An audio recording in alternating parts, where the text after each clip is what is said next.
Hey everyone, it's DeLuSioNaL, and I have a double feature today. These are the Vigolix cabs. They're based on Vewlix cabs. Vigo over at the BYOAC forums, he actually gave me the thumbs up to build a few of these. I have for family and friends. The one on the left is my son's. That's the first one I ever built. The second one is for my nephew, which we, his mom wanted to give him for Christmas.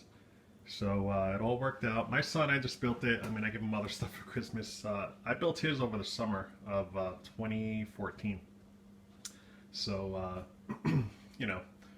that came out pretty good. But again, just really quick to go over some quick features.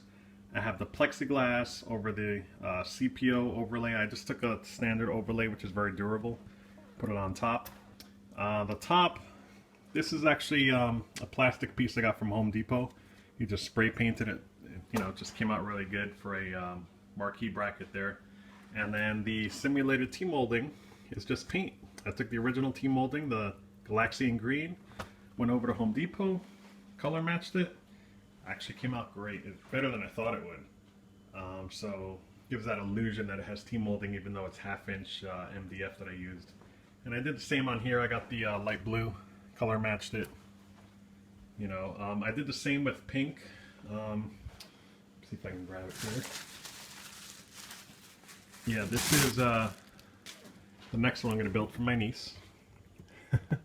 Same design. It's going to be pink, and then I'm going to have the the pink buttons that match all three, and it's going to have the pink T-molding on the side, or the pink paint actually, with everything all done. So it should be fun. It's one of the best designs. I mean, my nephew saw it, was crazy about it. My niece, the same thing. So, they decided, their moms were like, okay, we want to build one. So there it is. They're completely JAMA compatible.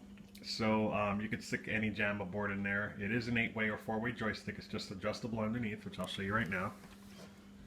Underneath on this one, you can see it has the standard JLF joystick and the Sambo buttons, and that goes right to the JAMA harness on the back. I'm going to actually pause it and go back and show you the back ends. The one on the left, I left an open-end design. On one on the right, I closed up the back because she wanted her son not to, mess with it. She was a little nervous that the board would break or he'd touch it or something. So I sealed that one up, made it a little tidier. But if you are using it for a JAMA and you want to just switch stuff all the time, I'd recommend the one on the left, open-end. That way you can just switch the JAMA harness anytime you want to any game that's JAMA compatible.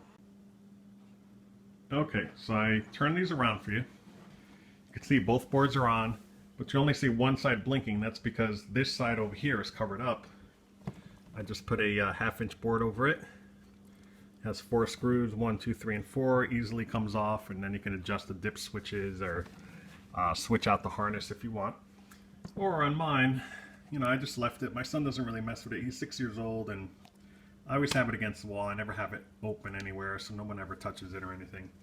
And to be honest, I don't think anything can happen. It's only 12 volts. You can see the 12-volt connector right here. It all has a fanless, it's a fanless design, so it's just a power supply. Everything's secured in there with like a double-sided tape, and then you have a standard power supply surge protector. That you could just turn it on and off with one switch, and it turns it on and works great. I have the SLG generator, which is right here, scan line generator. by Crafty Mech, and it works really well. And I have this just plugged right in there. Standard 17-inch monitor, and it looks really great.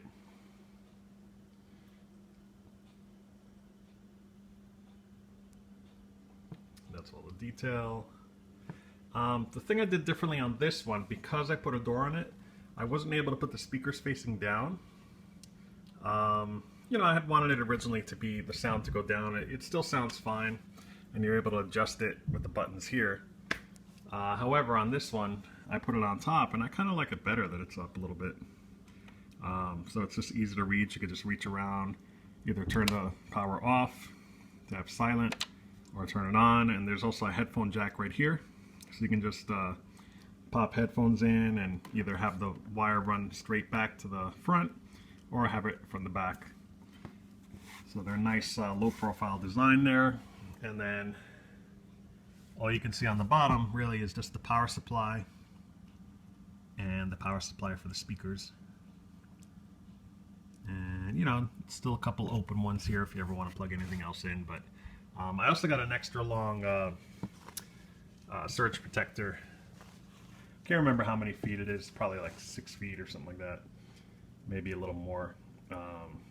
But it reaches everywhere. I plug this in, which is great. I don't need any extension cords, and it's, you know, the black color which matches, and you know, looks pretty good. So those are the two differences between the two.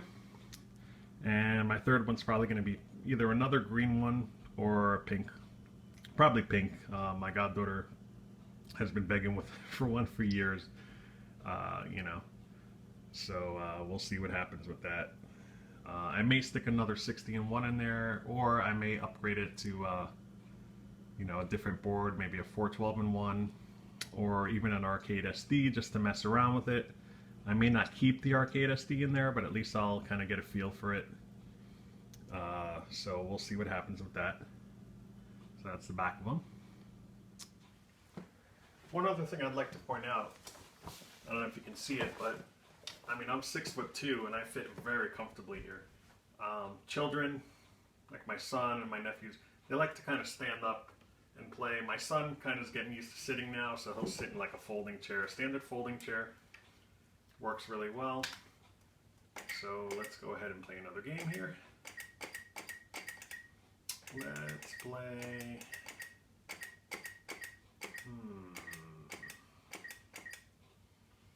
Let's play Fast Miss Pac-Man. Alright, I'll play with my left hand. I could play with right. Oh, I'll play with my right hand. It's fine. There's settings on the board, the 60-in-1, so I actually set it to hearts instead of dots. That way I can tell it's the fast version. You know, little things like that kind of make a difference for me. See if we go around.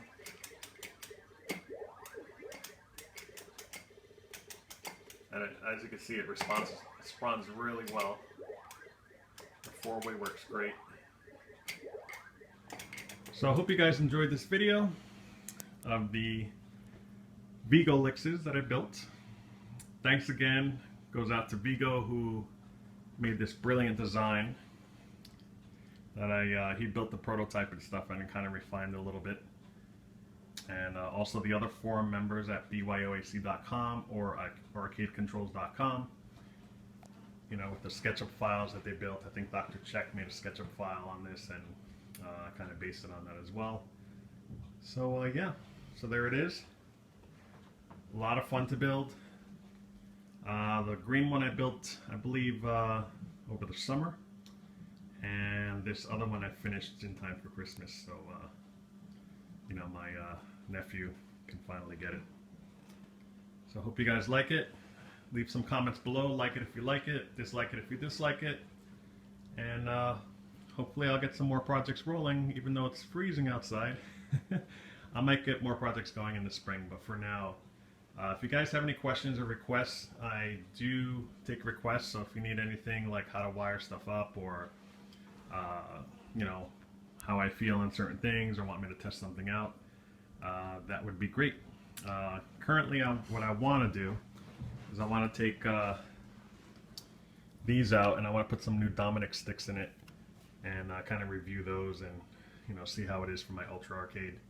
So for now, you know, I'll just focus on this one over here and just enjoy that for a little bit with my son. And yeah, so that's it. Take care.